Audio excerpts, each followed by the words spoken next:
In 2008, Rockstar acquired the rights of Noire, an interesting little game being developed by Team Bondi, a small Australian studio founded by scenarist Brendan McNamara in 2003. The game was widely praised at its release, but its creation didn't go all smoothly. What happened? Let's figure it out by taking a look back at Noire.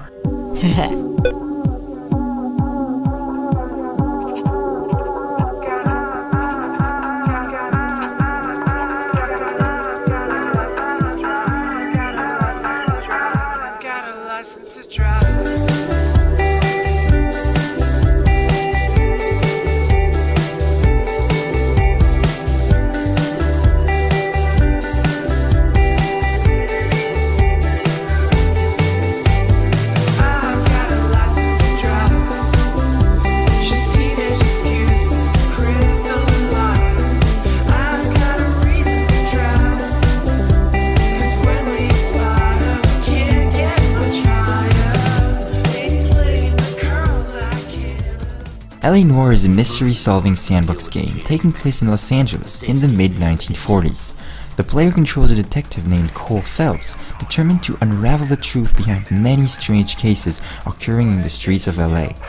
The game is renowned for featuring extremely detailed facial expressions, as well as having introduced unique interrogation and investigation mechanics to the video gaming world. To immerse the player even more in the story, Team Bondi used a motion capture technology called motion scan, provided by Death Analysis, another company founded by Mr. McNamara. Motion scan was used to transpose real actors' faces into Noire.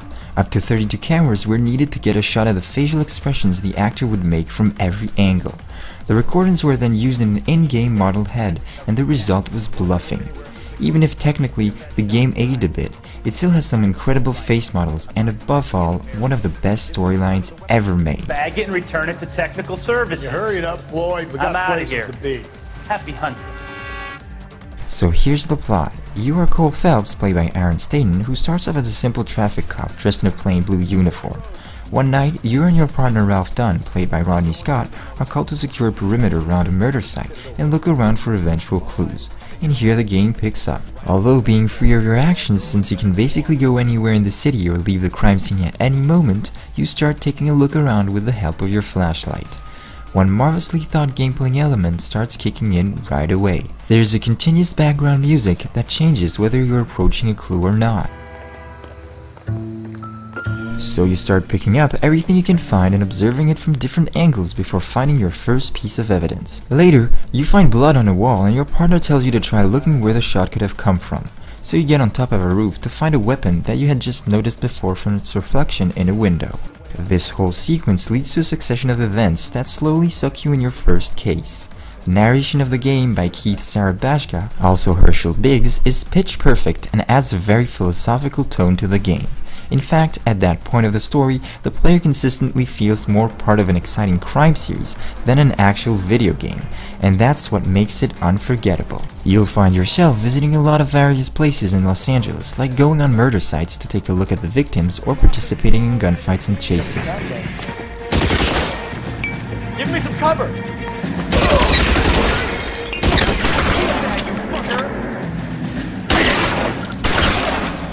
But the most original and entertaining things you'll be able to do are the interrogations. We came back. I was angry. Interrogations can be failed and lead to a different course of events if you miss important details, but while investigating the crime scenes beforehand can allow you to ask additional questions. Therefore, cases can be solved pretty quickly if you've gathered the right elements soon enough, or take an interesting turn of events if you start goofing around too much. We have the murder weapon, But no murderer. The girl saw it all, but she clammed up on it. We could trace the gun. When a dialogue with a suspect or a witness starts, Cole opens up his notebook to look at a list of questions. Each time a protagonist gives him an answer, he can either trust him, doubt its statements, or prove that he is lying, providing he collected the right clues before. You will then have a score in function of the right answers you got during the interview. It was stolen in a burglary a couple years ago. You can't prove I used my gun on Gage. The exciting thing about the game is knowing that you have all those possibilities and that the way you solve your cases is the result of self-made decisions that will have an impact on the game. In the end, even if the general story ends up being the same, you can either fail or succeed your cases, and upsetting your boss is never enjoyable. You disappoint me, Cole Phelps. Get back in there and raise some lumps, boy! I need a confession! Interestingly enough, I never felt so affected about what was happening to Cole than in any other game. Each case has its own and unique flavor, and you progressively discover who Cole really is as he climbs the social ladder. Cutscenes are numerous, and you realize soon enough that they are essential to the game. Pretty realistic, the game will make you solve masterfully well-imagined cases in tune with the society back then. Just like Mafia 2 or Bioshock, you'll have the opportunity to taste great songs from the 1940s and also do some stuff in the city.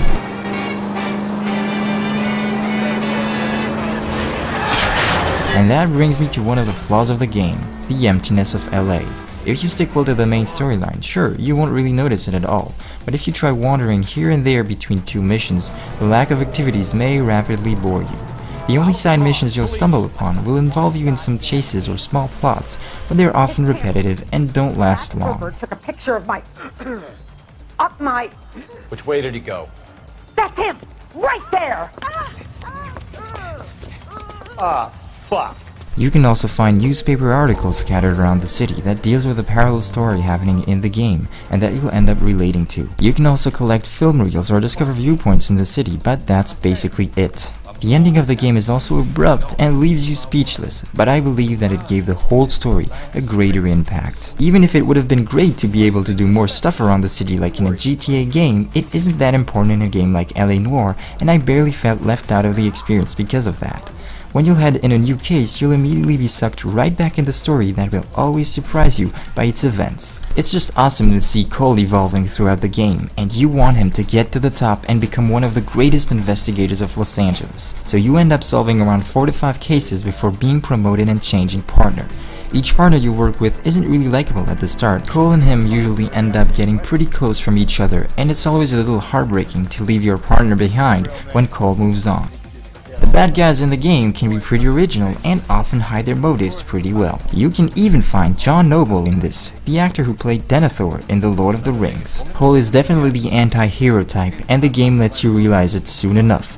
Flashbacks from the army unveil his true character and behavior, and although loving him, you witness his errors and weaknesses, and this is precisely what makes him feel so real and human. Can you believe this guy? Who are you two? Abbott and Costello? We're here for OCS, Sergeant. So it's the 3 fucking stooges and you're here for OCS. God help this fucking country and the USMC. The Japanese will do the world a favor and kill you. You also meet other characters that will have an impact on the story. Cole is an imperfect guy, but it's a person you really end up loving and respecting by the end of the game. And when you do end up discovering his personal life, you realize things aren't that easy for him. Love, Satanism, betrayals, cold-blooded murders, huge plots, and even pedophilias are topics you will cross in the game. It is an incredible adventure that you will remember for years and won't have any problems redoing later. This game practically reached perfection in storytelling and realism, and does have similarities with David Cage's Heavy Rain or Beyond Two Souls, except that it is maybe less cinematic and leaves the player freer of his actions. Even though the game was critically acclaimed and was a commercial success, Team Bondi was liquidated soon after the game's release, and a website was created, LANoirecredits.com. This website listed all the names that had been forgotten in the game credits because some employees had been fired or left the studio during dev. In fact, Team Bondi's management was chaotic and the studio was doomed to fail if it was not for Rockstar's sake. LA Noire had been in development for over 7 years, and Rockstar became a really important contributor during the last 2 years of game dev. When the game was released, the studio closed and most of the employees left for KMM Interactive, an Australian films and games production house. The relationships between Rockstar and Team Bondi had deteriorated so much that it was clear both companies would never work together again. Now, KMM Interactive is developing a new game called Whores of Babylon, but insufficient funds did already cause some problems. The game is supposed to set the player in China in 1936 and uses the same motion capture tool used in LA Noire.